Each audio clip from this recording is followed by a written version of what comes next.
se den der. Det er solbriller. Nej, den kan vi ikke bruge. Hvad ligner det en giraf, der går tur på en savanne? Nej, det ligner Ser det ud som den går? Ja. Hvor går den hen, tror jeg? På Afrikas vand. Det kunne det faktisk godt ligne. Men det ligner faktisk bare i Danmark. Ligner det i Danmark? Ja. Nej, det ligner i Danmark. Jeg synes altså, det ligner i Danmark. Der er græs i stedet for sand.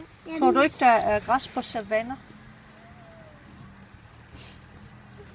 Jo. Det er jo faktisk noget, vi kunne prøve at kigge på os. Så det er faktisk en savanne. Det kunne godt være en savanne, men vi kunne jo faktisk lige prøve at søge på et billede af en savanne. Så kan vi se, hvordan de ser ud. Savanne, kan vi hvad det egentlig er? Det ved hvad det er. Så ser vi billeder af savanne. Se, det er det, se. Se, det er en savanne. Er der græs på savannerne? Det var det, vi skulle se. Ja. Au. Der er græs på den der savanne. Ja, en savanne. Er der nogen af jer, der ved, hvad det hedder, hvis der kun er sand, ligesom Lili snakkede om?